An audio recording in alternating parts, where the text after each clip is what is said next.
Good morning, everybody. Happy Monday. It is April 3rd, and we're finally seeing spring. I will start the update for our Monday morning select board update. I do have a few things that I'll go over, and then I'll pass it over to the team.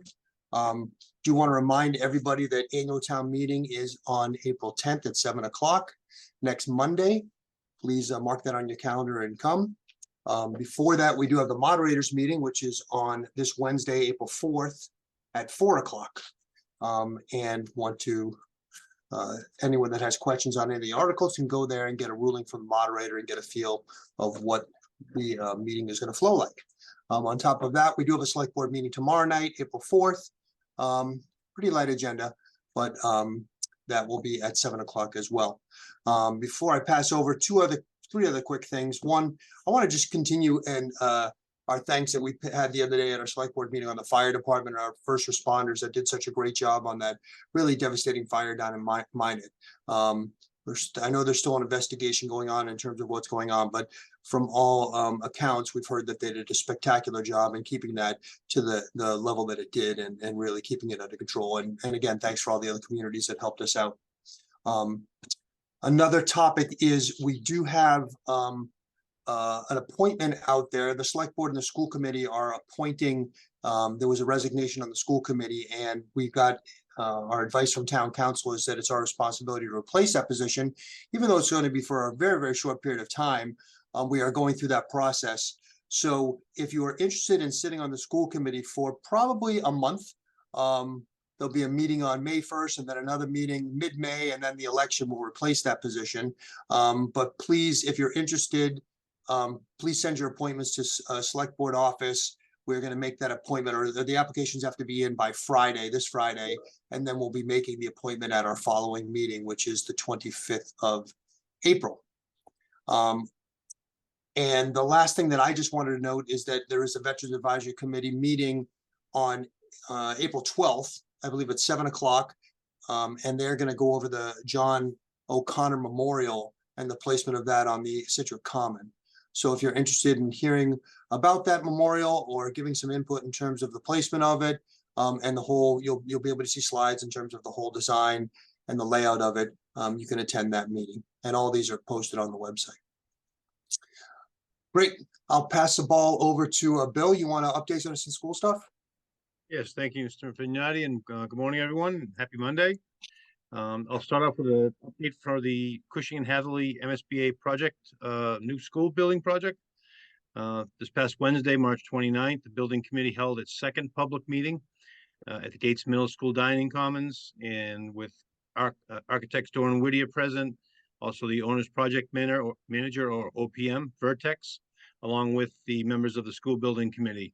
A presentation was shared with preliminary design options, and there was terrific conversations back and forth, great questions, and a lot of input that we've collected and that will be used moving forward in the design of the project. And we'll get news out there for our next public meeting and public opportunity. In the meantime, if you have any input or questions, please reach out directly to me or anyone in the school department, and that news will get to us into the building committee. And if you want to learn more about the project and weren't able to come, if you go to our website at scit.org, scit.org, and click on the community tab at the top, there's a whole page that has all the information, videos, and we're working on a Q&A at this time to put up there as well. So you'll have access to a lot of updated information there on the website. This Saturday, I was able to attend Scituate Education Foundation gala, which was titled The Whale of a Night. This was a showcase that had live and silent auctions featuring donations from some of South Shore's finest makers, creators, and businesses, and of course generous families, with all the proceeds going to the Scituate Education Foundation. Since its inception in 2017, SEF has given away $260,000 in grants to Scituate schools and nonprofits. I want to personally thank the board of directors, the at-large directors, and advisory members for all their work in preparing for these grants. I want to thank our educators who put forward the grants, And I want to thank all the community for getting involved in putting money for this. It goes directly to the kids, ultimately at our schools. It supplements things that we can't necessarily contribute to in the regular budget. And it just makes our district a great place to be. So thank you all for that. And finally, Unified Sports is back. We have our first unified track meet on Thursday, April 6th, this Thursday at 3 p.m. It is at Hingham High School if you're able to attend. So a huge shout out to Mike Timko, the track coaches and student athletes for getting this off the ground. We certainly hope this program will grow and become a significant part of our athletic program in the future. That's all I have for today. So have a great week, everybody. Thank you. Thanks, Bill. Jim, you want to back cleanup? Sure. Just real quick on the Veterans Advisory Commission, that means at 6 o'clock at the Senior Center. I'm telling you it's at 7, so that's at 6. So if you're available, that's a good meeting to take in. I will start with a water update. The reservoirs are +5. Last week we were at +0.25 inches. Tack Factory Ponds at +4. We were at +5 last week. Average daily demand was 1.077 million gallons a day, down from 1.142 million gallons from last week. But a lot of that usage previous week actually was probably from the fire on Minot, as we ran a lot of water through the pipes for that.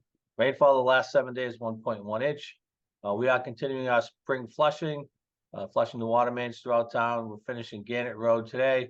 Then the water department will be flushing Manhill Road towards the waterfront and the surrounding side streets, Hadley Road towards Egypt Beach, Norwell Ave, and the surrounding streets. So please check that could cause brown water in your neighborhood. So please check before doing laundry or anything of that nature. If you go by the water treatment plant, you'll see our contractor Selco is starting to install the pipe to connect the water treatment plant to the outbuilding, which will have these sand filters to take the iron and manganese out. So that project is proceeding, and we are expecting to have that done by high water usage May and June of this year. Once again, the town has partnered with the Great American Rain Barrel Company to provide residents with rain barrels at discounted price.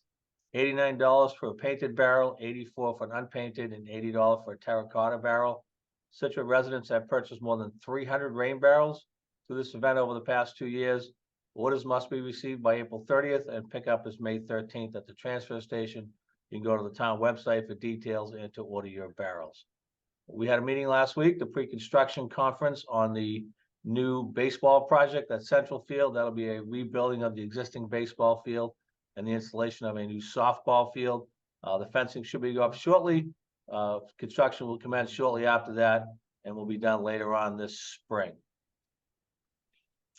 Dog walkers, those people dog walk at Widows Walk. Widows Walk is now closed to dog walkers, and it is open for golfers. If you would like a tee time, you can go to the golf course website, widowswalkgolf.com, and sign up. It's been very popular the last couple of years. So if you're looking to get out and play some golf, I suggest you sign up for your tee times early before they are all gone. Division of Marine Fisheries has advised us that the clam flats in the North-South River are still closed. That was due to a release at the Rockland wastewater treatment plant. We are communicating with Rockland to find out exactly what is happening there. Please keep an eye on the town website or the Division of Marine Fisheries website for updates. Lastly, it's not something to worry about now, but I do want to give people a heads up. In last week's Globe on Wednesday, March 29th, there was a story that 2 Massachusetts men have brought suit in Massachusetts that would lift the whistle bans at commuter rail pedestrian crossings and require that horns be sounded at these locations throughout the state. Scituate has quiet zones, as do all the towns on the commuter rail. In fact, we just finished our application to renew those quiet zones. So this is something we'll have to keep an eye on. If they did lift those bans, there would be whistles in town from the trains, and that would be very intrusive to residents who live near the track. So we'll keep an eye on that. I think it's going to take a little while for that case to wind its way through the courts. But I just want to put it on people's radar to keep an eye out and see what happens with that suit. And that's what I have for today. Great. Thank you, Jim. Thank you, Bill. Just another reminder, everybody, April 10th annual town meeting. The warrant itself is not too large, and the consent agenda takes care of about a third of it. So it should be a one-night meeting. Hope to see you there. Otherwise, have a great week, and we'll see you next Monday.